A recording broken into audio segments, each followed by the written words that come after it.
Ketika Rasulullah SAW sampai ke Madinah, peristiwa perjalanan Rasulullah SAW sudah didengar oleh orang-orang Madinah, sehingga kemudian mereka tiap hari menunggu di perbatasan kota Madinah. Mereka menunggu hari pertama, hari kedua, hari ketiga, mereka tidak mendapatkan Rasulullah SAW datang. Karena kita tahu kemarin ketika kita membahas tentang hijrahnya Rasulullah, bahwa Rasulullah dalam perjalanan dari Mekah ke Madinah, Rasulullah SAW tidak mengambil jalan yang biasa, tetapi mengambil jalan yang jarang dilalui oleh manusia, jarang dilalui oleh masyarakat Arab saat itu.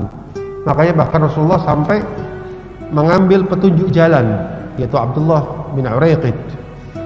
Nah, karena itu kemudian perjalanan itu tidak bisa diperkirakan oleh orang-orang Madinah, sehingga mereka menunggu di perbatasan.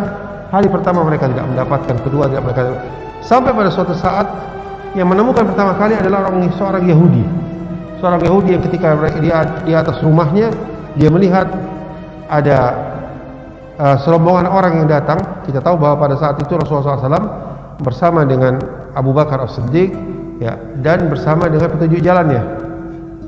Kemudian saat itulah orang Yahudi tadi berteriak kepada orang-orang, wahai kalian orang-orang Madinah, penduduk Madinah, itulah teman yang kalian tunggu, itu teman kalian yang kalian tunggu sudah datang. Maka kemudian orang-orang pun datang mengerumuni rombongan tersebut. Dan pada saat itu kita tahu bahwa Rasulullah SAW itu sebaya dengan Abu Bakar As-Siddiq, usianya hampir sama sebaya dengan Abu Bakar As-Siddiq. Banyak orang-orang yang tidak mengetahui mana yang Rasulullah dan mana yang Abu Bakar, karena Rasulullah SAW saat itu sedang duduk dan Abu Bakar yang berdiri. Kemudian banyak mereka yang menyangka bahwa itu adalah Rasulullah SAW, Abu Bakar As-Siddiq. Tapi baru mereka kemudian mengetahui bahwa ini adalah Rasulullah SAW yang duduk adalah ketika kemudian Abu Bakar, ya, mengambil kain dan menutupkan di atas, memayungi Rasulullah SAW yang saat itu terkena matahari. Lalu mereka mengetahui bahwa itu adalah Rasulullah SAW. Nah, kemudian Rasulullah SAW ketika sampai di tepi Madinah, di perbatasan Madinah tadi itu, Rasulullah SAW tidak langsung menuju ke tengah kota Madinah, tetapi Rasulullah SAW berdiam di daerah Quba, di daerah Quba. Makanya ada Masjid Quba, yang kalau kita umrah bisa kita ziarah ke Masjid Quba. Nah, Rasulullah SAW berdiam di daerah Quba selama 3 hari di daerah tersebut. Rasulullah SAW istirahat di daerah Quba, berdiam di sana, dan dalam masa istirahat 3 hari di daerah Quba tersebut, apa yang dilakukan oleh Rasulullah SAW? Kita melihat Rasulullah SAW tidak pernah menyia-nyiakan waktu begitu saja lewat. Pada masa 3 hari di Quba ini, yang Rasulullah SAW lakukan adalah membangun masjid. Karena masyarakat Quba, mereka masyarakat yang sudah masuk dalam Islam di wilayah tersebut. Maka hal yang penting sekali di tengah masyarakat Islam itu adalah keberadaan masjid. Maka Rasulullah SAW membangun masjid yang pertama. Masjid yang pertama dibangun yaitu Masjid Quba. Kecintaan Rasulullah SAW kepada Masjid Quba ini sampai-sampai Rasulullah SAW menjadikan sepekan sekali dari waktunya berkunjung ke Masjid Quba dan sholat di Masjid Quba tersebut. Kemudian kita tahu bahwa masjid saat itu bukan kita bayangkan seperti masjid yang sekarang megah seperti ini, gitu. Masjid saat itu adalah ibarat sebuah tempat sederhana, ada pembatasnya, ya, yang bisa jadi pembatasnya itu adalah batu-batu, ya, bahkan tanpa atap. Nah, di situ kemudian orang datang dan kemudian berkumpul sholat di sana. Kenapa yang dilakukan Rasulullah SAW? Yang pertama dilakukan adalah membangun masjid. Bahkan nanti kemudian kita lihat bagaimana ketika Rasulullah sampai di dalam Madinah, yang dilakukan Rasulullah sekali lagi pertama adalah bangun masjid juga di sana, yaitu Masjid An-Nabawi.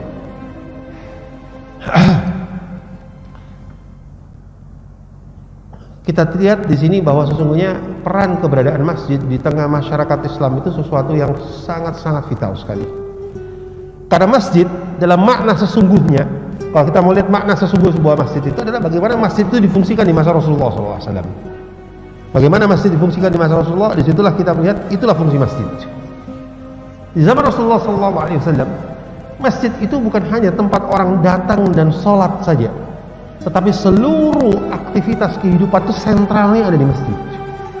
Masjid itu tempat sholat, masjid itu tempat pendidikan. Di situ orang belajar tentang din, ya, belajar tentang hal-hal dalam kehidupan yang bermanfaat. Itu di masjid. Masjid itu juga tempat mereka membicarakan strategi perjuangan.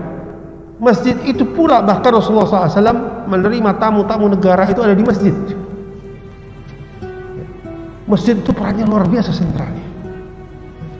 Sehingga dari sini kita lihat tidaklah mungkin berkumpul sebuah komunitas Islam tanpa ada masjid di tengah-tengahnya. Itu sesuatu yang sangat sulit sekali. Nah, kemudian 3 hari Rasulullah SAW misalnya. Bagaimana 3 hari bisa selesai? Karena tadi masjid sesuatu yang dari bangunan fisiknya sederhana sekali. Kemudian Rasulullah SAW pada hari ketiga Rasulullah SAW berdiam tiba di Kuba hari Senin. Kemudian Selasa, Rabu, Kamis Rasulullah SAW, ya, Kamis masih di Kuba. Jumat pagi Rasulullah SAW bergerak ke Madinah. Rasulullah SAW ketika masuk ke kota Madinah, maka kemudian masyarakat Madinah, ya. Jadi jangan bayangkan Madinah seperti sekarang, yang rumah antara satu rumah dengan rumah itu rapat berdekatan seperti itu. Madinah saat itu adalah ibarat di sini adalah wilayah, misalkan Darul Fulan, disebut sebagai kampungnya Fulan. Artinya apa? Di sini wilayah ini rumah yang yaitu dari keluarga si Fulan, dari Bani si Fulan. Kemudian di situ ada tanah kosong, kemudian masuk Darul Fulan dan seterusnya seperti itu. Itu kota Madinah seperti itu. Nah, tidaklah Rasulullah SAW melewati setiap rumah dari rumah-rumah penduduk yang ada di situ, kecuali orang yang memiliki rumah tadi itu langsung memegang ontahnya Rasulullah SAW. Ya Rasulullah, di sini saja kamu tinggal ya Rasulullah. Kamu nginap di sini saja ya Rasulullah. Kami memiliki laki-laki, memiliki orang-orang yang akan siap membelamu ya Rasulullah. Ya, kami memiliki rumah yang luas ya Rasulullah. Tinggal kamu di tempat kami ya Rasulullah. Setiap melewati rumah pasti mereka yang memiliki rumah akan berusaha Rasulullah turun di tempatnya. Tapi kemudian Rasulullah SAW berkata kepada orang-orang, ya, da'uha, ya, fa innaha ma'murah. Kata Rasulullah SAW, lepaskan onta tadi itu, jangan kalian pegang, ya, karena sesungguhnya onta tadi itu sudah diperintahkan oleh Allah. Onta tadi itu sudah dikendalikan oleh Allah Subhanahu wa taala. Di mana nanti dia berhenti, di situ aku akan menginap. Kemudian terus onta ini berjalan, dan setiap melewati semua perumahan, rumah-rumah, maka orang mengharapkan onta tadi berhenti di situ. Onta tersebut berjalan sampailah onta tersebut berhenti di depan rumah Abu Ayyub Al-Ansari. Abu Ayyub Al-Ansari. Nah, sampai di situ kemudian Rasulullah SAW memutuskan untuk menginap di rumah sahabat yang bernama Abu Ayyub Al-Ansari. Kemudian di dekat tempat tersebut Rasulullah SAW, coba bayangkan Bapak Ibu sekalian, Rasulullah belum menginap di Madinah, belum tinggal di situ, bahkan belum masuk ke rumah Abu Ayyub Al-Ansari. Rasulullah melihat sebidang tanah. Kata Rasulullah SAW, milik siapa tanah ini? Kemudian orang-orang mengatakan ini milik 2 anak yatim. Ini warisan yang dimiliki oleh 2 anak yatim. Kemudian kata Rasulullah SAW, siapa walinya, siapa yang diberikan kuasa terhadap harta tersebut dari wali anak yatim tadi itu. Maka dipanggillah wali tersebut. Ya. Kata Rasulullah SAW, aku akan mendirikan masjid di sini. Ya. Aku ingin mendirikan masjid di sini. Maukah kamu menjualnya untuk kepadaku? Kemudian kata wali anak yatim tadi mengatakan, ya Rasulullah, khalas, ini buat kamu saja, sudah, kami serahkan. Kami serahkan saja. Penduduk Madinah mengatakan, serahkan ya Rasulullah, nggak usah dibeli. Kemudian Rasulullah SAW mengatakan, tidak, aku membelinya. Akhirnya Rasulullah SAW kemudian membeli tanah tersebut dari dua anak yatim, dan kemudian disitulah tempat yang sekarang menjadi Masjid An-Nabawi yang ada di Madinah. Ya, Masjid An-Nabawi, masjid yang termulia setelah Masjidil Haram yang ada di Mekah, maka itu didirikan awalnya adalah di atas tanah milik anak yatim tadi itu yang dibeli oleh Rasulullah SAW. Kemudian Rasulullah SAW memerintahkan untuk membangun masjid di tempat tersebut. Sekali lagi, Bapak dan Ibu sekalian, kita melihat bagaimana urgensi masjid di tengah masyarakat Islam. Bahkan Rasulullah SAW pertama yang dilakukan sebelum bahkan bermalam di Madinah, memutuskan untuk membangun masjid di situ. Kemudian Rasulullah SAW menginap di rumah Abu Ayyub Al-Ansari. Rumah Abu Ayyub Al-Ansari, Bapak dan Ibu sekalian, itu ada dua tingkat. Tingkat yang bawah, tingkat yang atas. Rumahnya cukup luas. Kata Abu Ayyub Al-Ansari, ya Rasulullah, engkau tinggal di atas, kami yang di bawah. Kata Rasulullah, jangan, kalian yang di atas, aku yang di bawah. Ya Rasulullah, bagaimana kami berada di atasmu ya Rasulullah? Ini adabnya Abu Ayyub Al-Ansari terhadap Rasulullah SAW.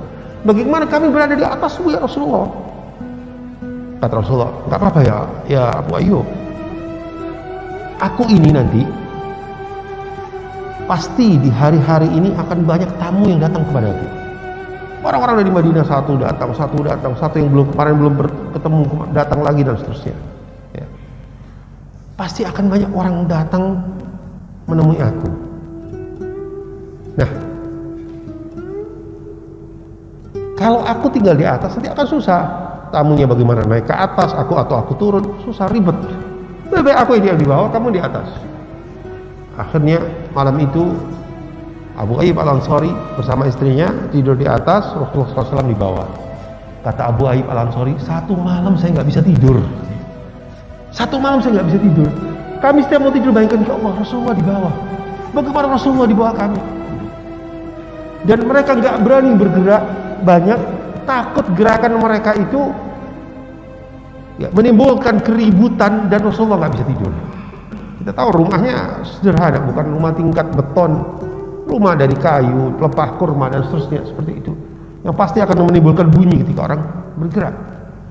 Sampai kata Abu Ayyub Al-Ansari, sehingga malam itu kami ya berada di pojok ruangan, ya, supaya apa? Supaya nggak ribut. Mungkin kalau di tengah lebih ribut gitu. Kami ada di pojok gitu, nggak berani banyak bergerak.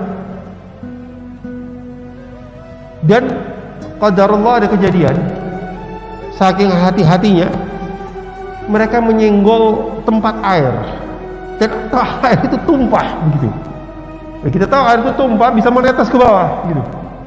Kata Abu Ayyub Al-Ansari, aku tanpa berpikir, pada saat itu Madinah sedang dalam keadaan dingin, aku tanpa berpikir, selimut satu-satu yang kami pakai aku lemparkan ke air tersebut untuk mengeringkan air tersebut supaya tidak menetes ke bawah ke Rasulullah SAW. Dan satu malam kami tidak tidur. Akhirnya paginya aku menemui lagi Rasulullah SAW. Ya Rasulullah, ya mohon ya Rasulullah, engkau yang di atas, kami satu malam nggak tidur. Kami satu malam nggak tidur ya Rasulullah. Akhirnya Rasulullah SAW pun menyepakati untuk tinggal di atas. Kemudian seperti yang kita bahas tadi, maka hari berikutnya adalah digunakan oleh Rasulullah SAW untuk membangun masjid yang tanahnya sudah dibeli. Maka Rasulullah SAW ya membangun membuat petak kecil ya masjid ya di tanah tersebut ya, yang dibatasi dengan batu-batu saja, sederhana sekali ya.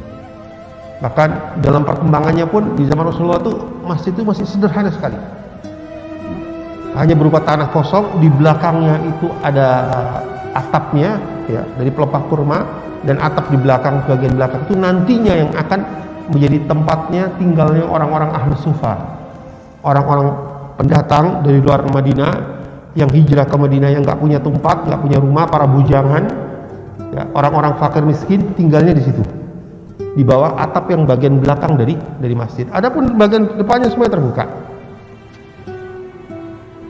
Kemudian Rasulullah SAW membangun beberapa bilik-bilik yang menempel di masjid tadi itu, di tempat tersebut, yaitu yang digunakan sebagai rumahnya Rasulullah SAW tinggal bersama para istrinya nantinya.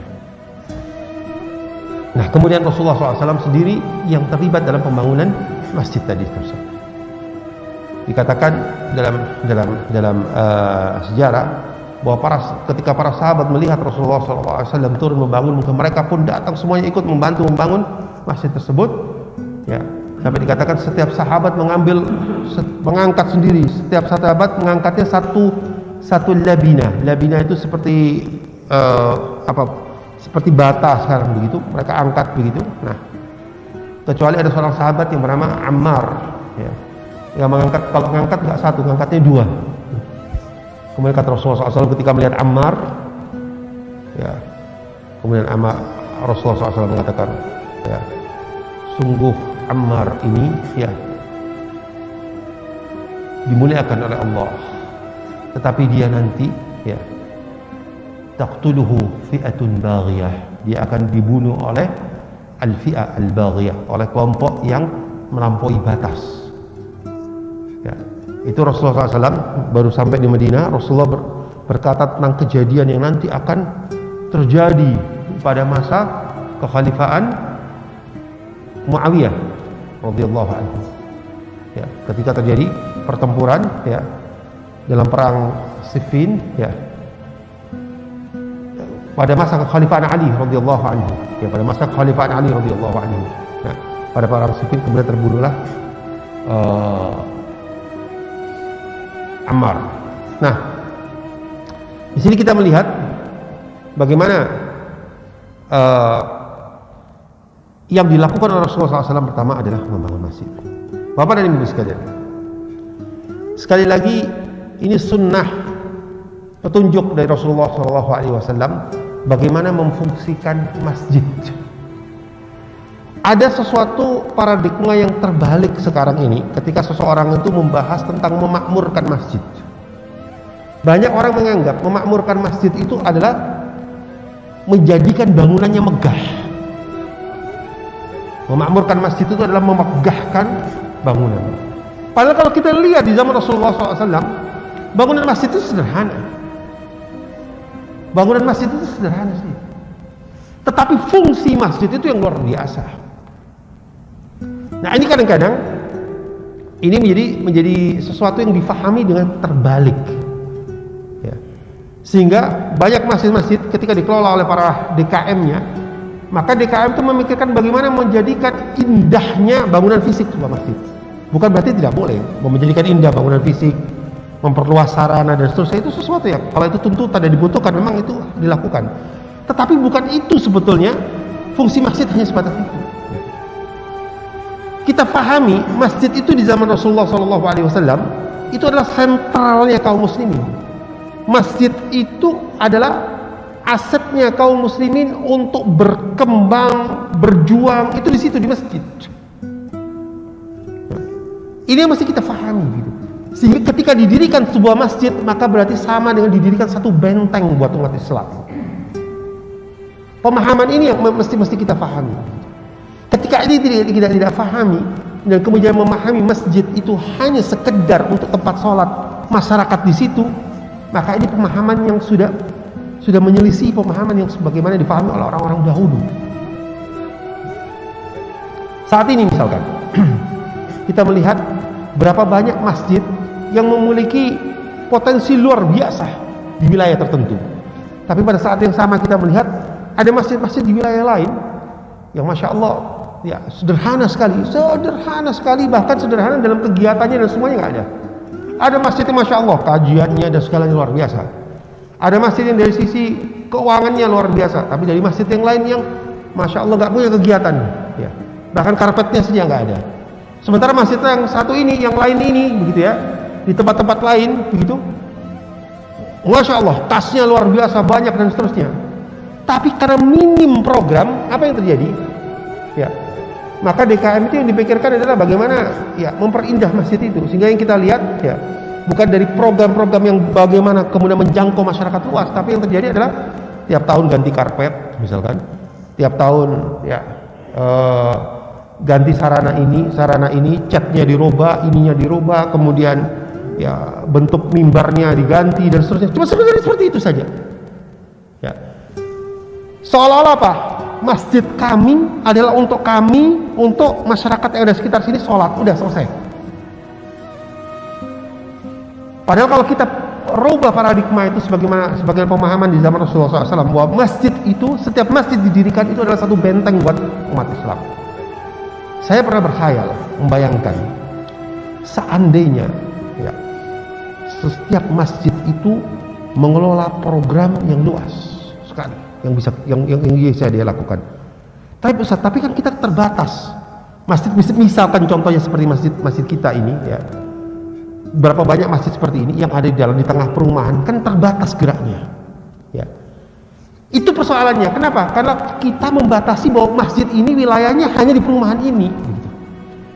Tapi kalau kita berpikir bahwa masjid ini adalah aset umat Islam, dan umat Islam itu seluruh umat Islam, seluruh kaum muslim itu bersaudara, dan Islam itu tidak pernah dibatasi oleh teritorial, maka kita berpikir masjid yang ada di sini bisa memberikan manfaat kepada kaum muslimin di mana? Di tempat yang lain. Nah, itu luar biasa kalau sampai seperti itu. Gitu. Ya, bisa jadi suatu saat mungkin program di sini itu akan mentok, sudah sampai di sini saja, gitu. Nggak bisa apa lagi. Tapi di situ kita berpikir, kita program di sini, tapi misalkan kita punya misalkan 10 masjid binaan di tempat lain. Ya, kita punya, jadi DKM yang di sini tidak hanya mengelola kegiatan masjid di sini, tapi DKM yang di sini mengelola juga 10 masjid yang ada di luar. Itu luar biasa kalau sampai seperti itu. Ada sebuah sekolah di Surabaya. Sekolah milik Nasrani. Sekolah ini sekolah yang maju, fasilitasnya luar biasa lengkap. Ada sekolah juga di Surabaya, sekolah Islam yang maju juga. Tapi pengelola sekolah Islam ini, dia berusaha bagaimana standar kualitas itu tidak turun dengan biaya murah. Itu susah sekali. Karena mau nggak mau menarik SPP-nya mahal. Sementara dia melihat ada sekolah Nasrani, kualitasnya luar biasa bagus, SPP-nya murah. Loh, ini kok bisa? Hanya suatu saat dia cerita kepada saya. Satu saat dia bertemu dengan seorang pengelola sekolah itu, kebetulan seorang pendeta juga. Dalam pertemuan kepala-kepala sekolah atau direktur pendidikan tadi itu, dia bertanya, Romo boleh tanya enggak? Boleh. SPP-nya berapa di Bang? Sekian. Aku tanya, kok bisa sih Romo murah? Kok bisa murah dengan kualitas seperti itu? Apa jawabannya? Begini Pak, kalau kami mengandalkan SPP, ya nggak bisa, nggak ada apa-apanya SPP kami. Nah terus dari mana uangnya? Apa punya bisnis? Enggak, kami nggak punya bisnis. Sekolahnya. Terus dari mana? Begini Pak, kami itu, ya kami umat Kristiani, kata dia. Itu kami, gereja-gereja kami itu punya fungsi Pak. Ada gereja ini, ya itu punya peran di bidang sosial. Gereja ini punya peran di bidang pendidikan dan seterusnya. Nah, gereja-gereja yang punya peran di bidang pendidikan itu akan mensupport sekolah-sekolah dari sekolah Kristen yang ada. Nah, kami ini disupport oleh beberapa gereja, sehingga potensi mal yang ada di jamaah gereja tadi itu disalurkan kepada sekolah kami untuk bersupport. Luar biasa ya. Itu ajaran Kristen itu padahal ajaran yang tidak ngurusin kehidupan ya, yang mengangkat sekularisme ya, antar ibadah agama hidup. Itu saja menerapkan konsep seperti ini. Bahkan mereka menerapkan konsep ukhuwah seperti ini. Tapi kita lihat berapa banyak masjid yang Masya Allah ego pemilik masjid itu luar biasa gitu. Pengelola masjid itu seolah-olah masjid kami, wilayah kami, sudah kami gak urusan dengan wilayah yang ada di luar kami. Nah sebetulnya ini semangat inilah sebetulnya yang terjadi pada di tengah umat Islam, yang harusnya ada di tengah umat Islam.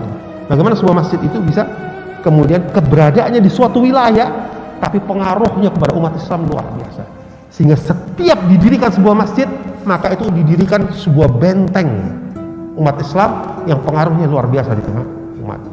Ini sebuah hal yang mesti kita perlu pikirkan, bagaimana merubah paradigma keberadaan sebuah masjid itu. Coba bayangkan misalkan sebuah masjid di tempat tertentu, misalkan masjid di BSD, tapi keberadaannya bisa dirasakan oleh orang Badui di pedalaman. Masjid di BSD bisa dirasakan oleh di daerah-daerah di Banten, di Jawa Barat, di mana yang mungkin di sana ada madrasah-madrasah yang belum terkelola dengan baik, atau ada masjid-masjid yang tidak terkelola dengan baik. Kemudian keberadaan itu bisa dirasakan oleh mereka. Kembali kepada sirah. Nah, Rasulullah SAW setelah mendirikan masjid tadi itu selesai, kemudian ada hal penting, yaitu bagaimana memanggil kaum muslimin untuk sholat bersama di masjid, sholat jamaah. Dengan cara apa? Saat itu belum disyariatkan adzan, Bapak dan Ibu sekalian. Adzan belum ada. Terus pakai cara apa kita? Ada yang sampai mengusulkan bagaimana kalau kita pakai seperti orang Nasrani saja, pakai lonceng.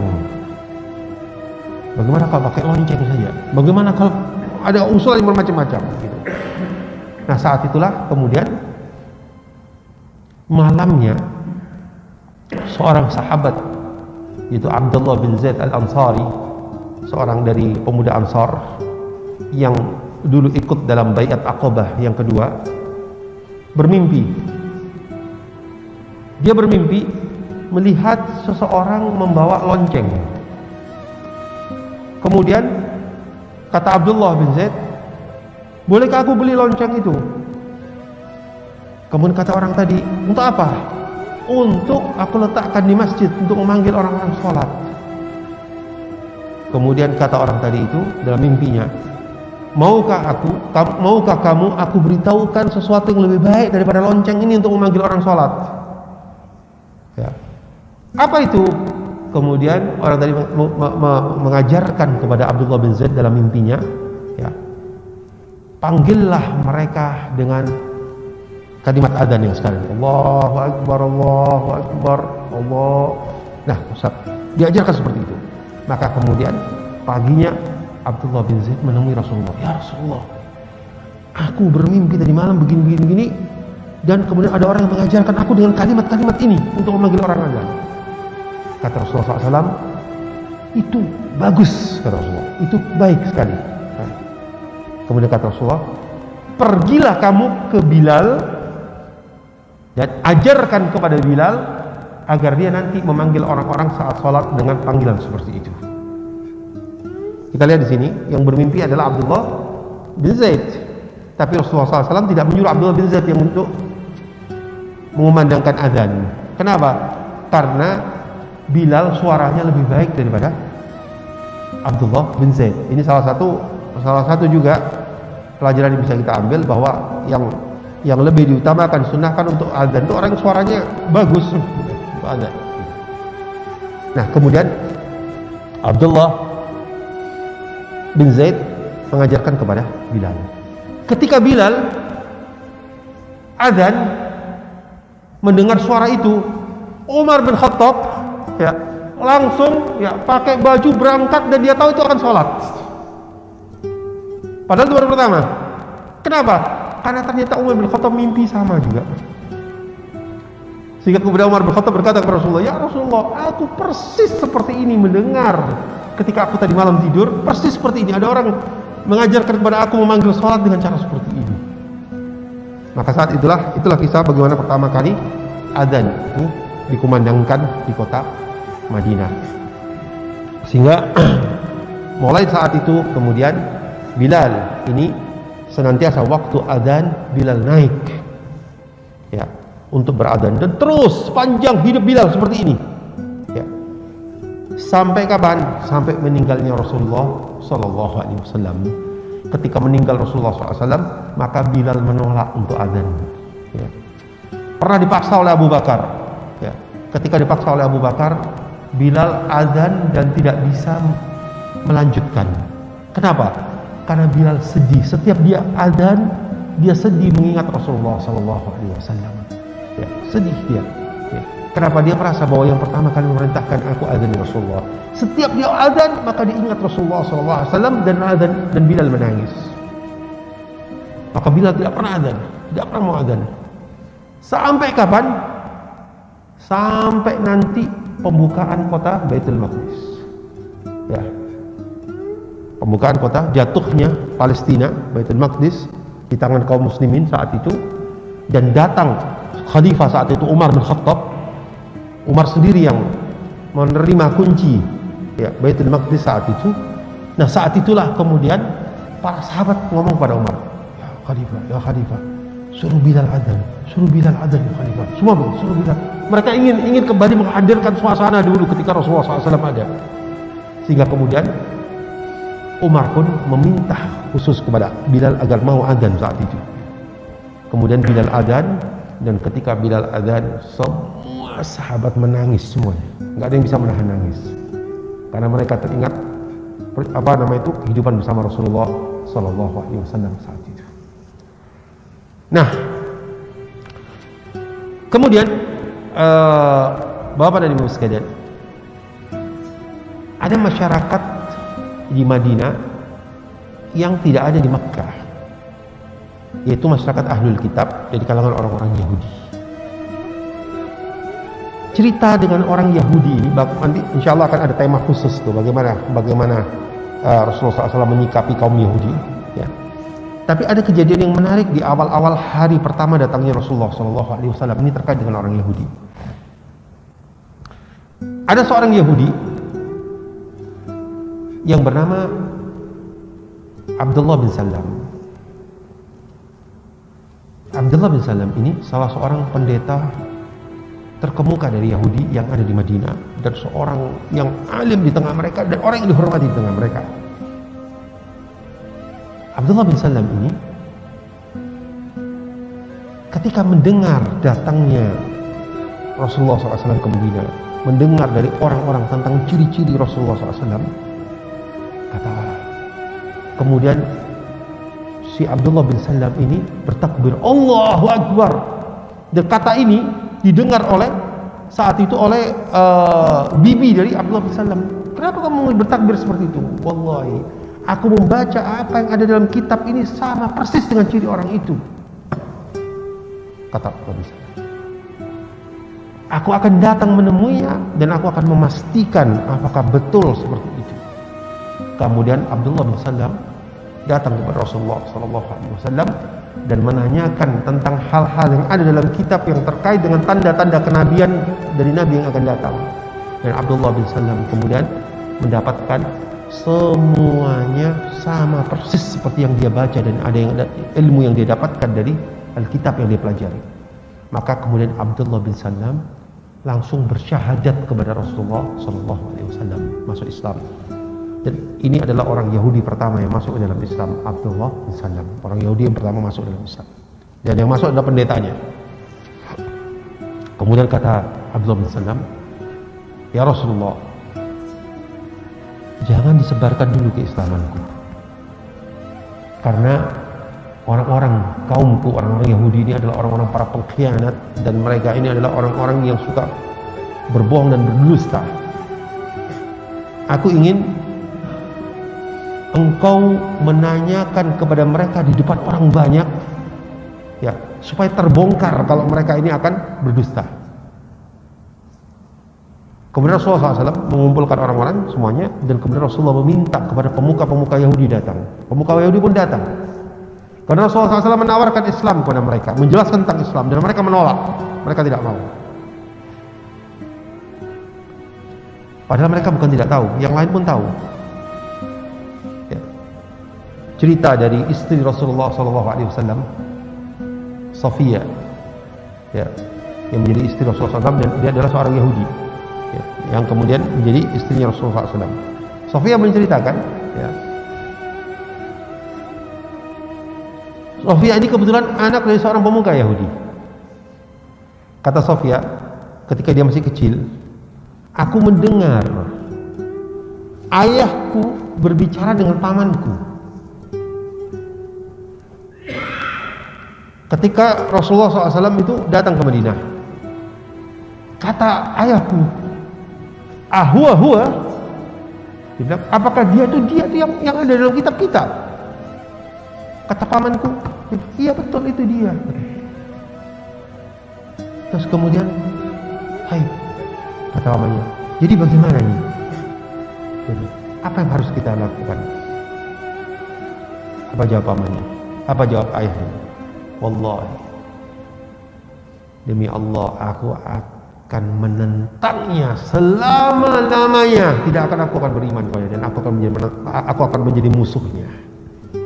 Itu jawab ayah dari Sofia. Artinya apa? Dia tahu, tapi mereka tidak mau mengimani Rasulullah SAW. Kenapa? Karena dia bukan dari orang Yahudi, bukan dari Bani Israel.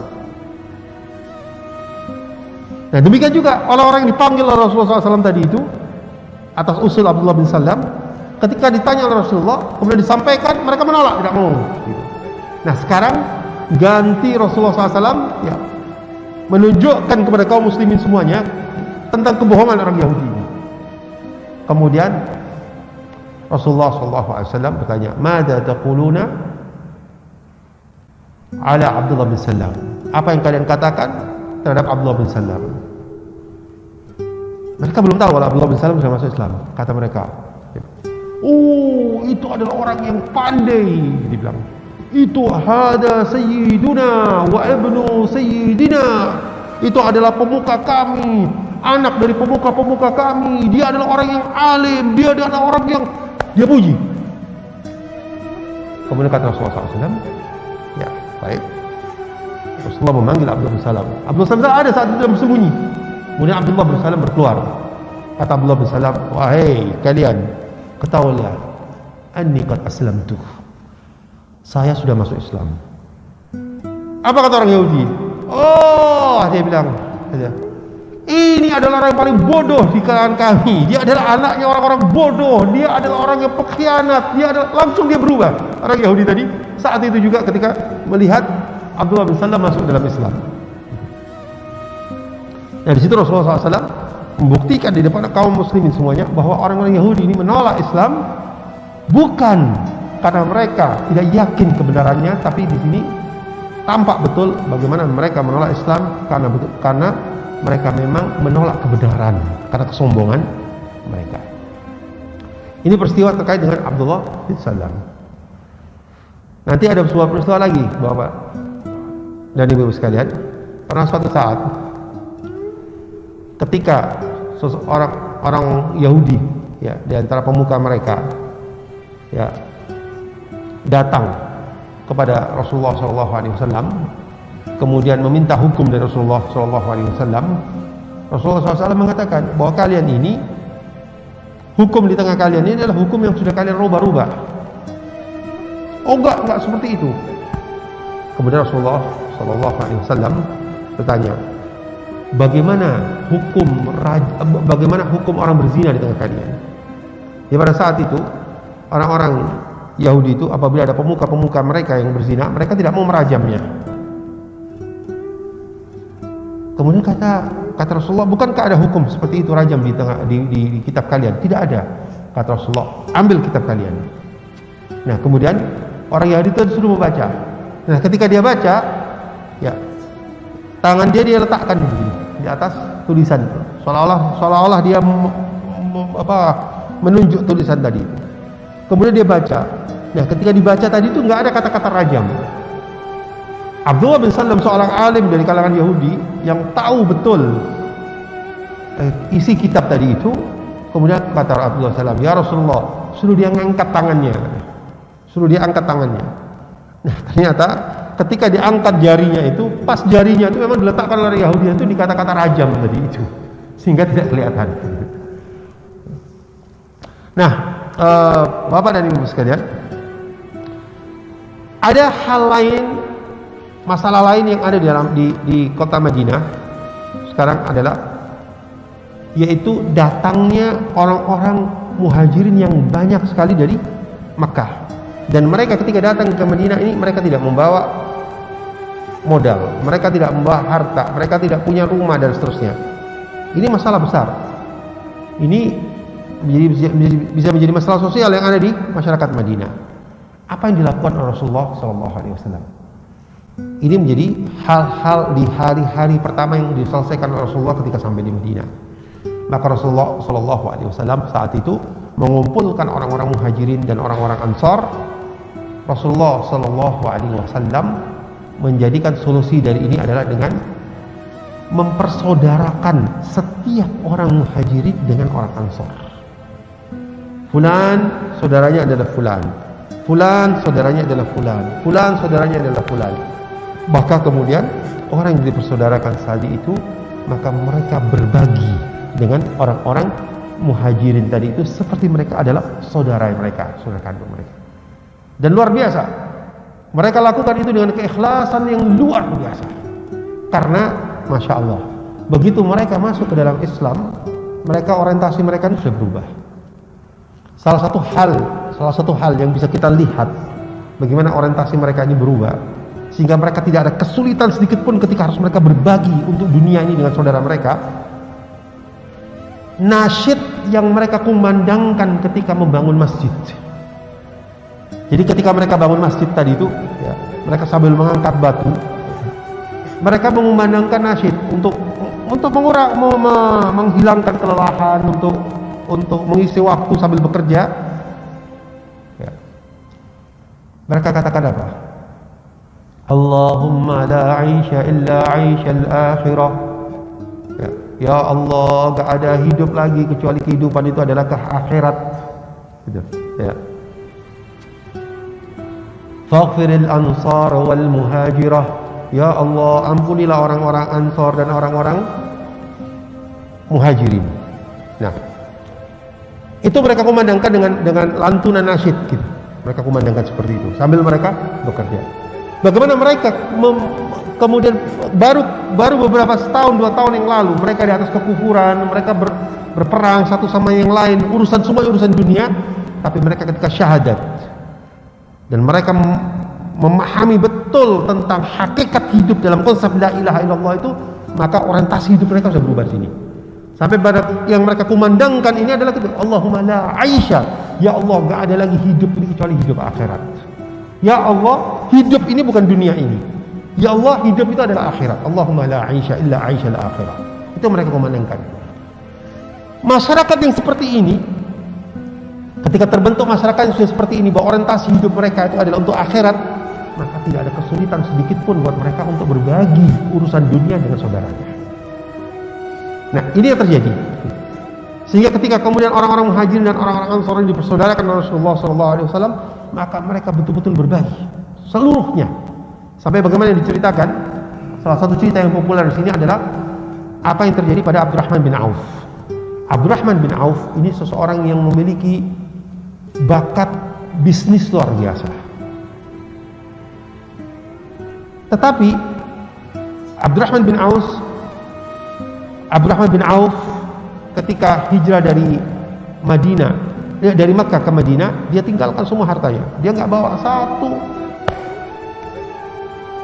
harta pun. Kemudian Abdurrahman bin Auf ini disaudarakan oleh Rasulullah SAW dengan orang Ansar.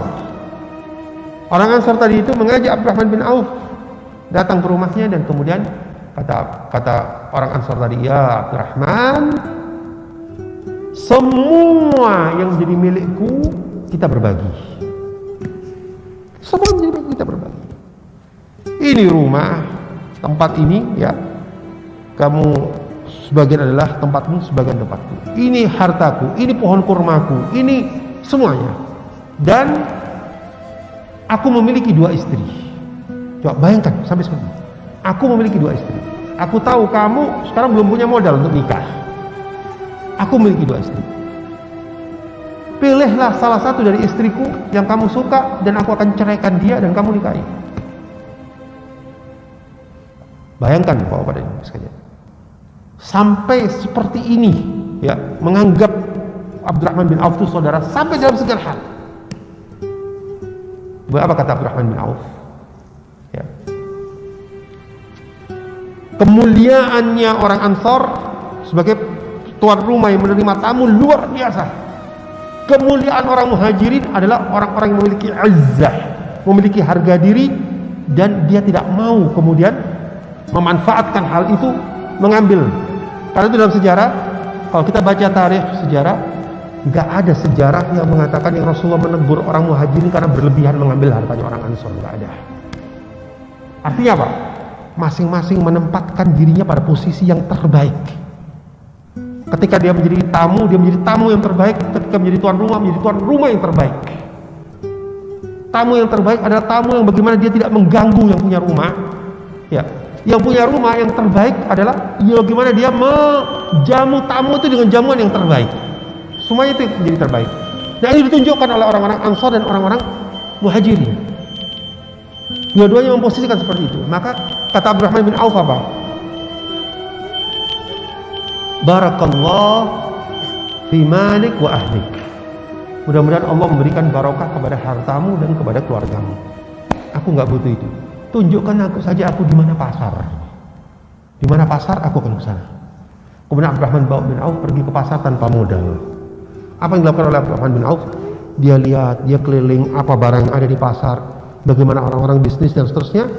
Kemudian hari itu juga Abdurrahman bin Auf ya pulang ke rumah sudah membawa uang. Ya, ini karena keahlian dalam bisnis. Sampai-sampai kata Rasulullah SAW, Abdurrahman bin Auf ini ya kalau dia jualan pasir pun saya akan mendatangkan untung luar biasa buat dia. Karena keahlian dia dalam berbisnis. Nah, sehingga Abdurrahman bin Auf ini ketika meninggal nantinya, ya, dia salah satu menjadi orang yang terkaya di kalangan sahabat. Abdurrahman ini bin Auf mewariskan 800 juta dinar. Itu warisan dari Abdurrahman bin Auf. Ya, 800 juta dinar. Nah, bisa kita hitung 1 dinar sekarang kurang lebih berapa? 2 jutaan sekian. Nah. Tetapi beliau adalah seorang pejuang, dia seorang mujahid, dia ikut dalam jihad dan seterusnya, walaupun dia adalah seorang konglomerat saat ini. Yang terjadi ya, bagaimana posisi para sahabat ya, bagaimana posisi orang-orang Ansor dan orang-orang Muhajirin dipersaudarakan. Maka masalah ini selesai sampai di sini. Ya. Terakhir, Bapak-bapak yang sekalian, hal penting yang dilakukan oleh Rasulullah SAW, karena saat ini Rasulullah SAW datang ke Madinah bukan sebagai menjadi salah seorang penduduk di Madinah. Rasulullah SAW datang ke Madinah bukan menjadi sekedar tamu saja, tapi Rasulullah SAW datang ke Madinah datang sebagai pemimpin yang akan memimpin masyarakat Islam saat itu dan masyarakat Madinah semuanya. Maka eksistensi kepemimpinan ini betul-betul harus ada. Ya. Itu sudah kelihatan bagaimana ketika Rasulullah datang disambut oleh penduduk Madinah. Tidak akan datang kecuali yang disambut orang banyak kecuali pemimpin kan, atau orang yang dianggap pemimpin. Kalau nggak pemimpin nggak disambut gitu kan, karena dia dianggap pemimpin maka disambut orang banyak gitu ya. Hanya dulu nyambutnya nggak di bandara, nyambutnya di tepi kota Madinah gitu. Nah, kemudian yang kedua ya, kita lihat ada hal yang dilakukan oleh Rasulullah SAW untuk menunjukkan eksistensi Rasulullah sebagai pemimpin adalah Rasulullah saat itu mengeluarkan larangan kepada setiap suku dan kabilah yang ada di Madinah untuk membuat kesepakatan dengan pihak di luar Madinah tanpa persetujuan Rasulullah SAW. Semua kesepakatan harus melalui Rasulullah SAW. Kemudian yang kedua, tidak dibenarkan buat orang-orang Mekah, orang muhajirin yang ada di Madinah, untuk menjadi pelindung buat orang-orang Quraisy yang masih kafir datang ke Madinah dan masing-masing sebagai pelindungnya. Jadi benarkan. Dan ini sekaligus juga proklamasi perang dari Rasulullah SAW kepada kafir Quraisy yang ada di Madinah, yang ada di Makkah. Nah, seperti itu. Nah, hal ini kemudian Rasulullah SAW menunjukkan bahwa Rasulullah saat itu adalah sebagai pemimpin yang ada di Madinah, sehingga tidak ada kesepakatan apapun dengan orang-orang di luar Madinah kecuali atas persetujuan Rasulullah SAW. Sehingga kemudian terbentuklah masyarakat Islam yang mereka dari sisi persaudaraan terbangun, ya. Kemudian kehidupan ibadah di sana terbangun, ya, dengan didirikannya masjid dan mereka sholat jamaah dan seterusnya, dan kemudian keberadaan Rasulullah SAW sebagai pemimpin dan masyarakat Madinah sebagai rakyatnya pun terbentuk. Maka disitulah terbentuklah sebuah daulah Islamiyah yang pertama, ya, sebuah negara Islam yang pertama di mana Islam hukumnya ditegakkan dari yang paling kecil sampai yang paling besar.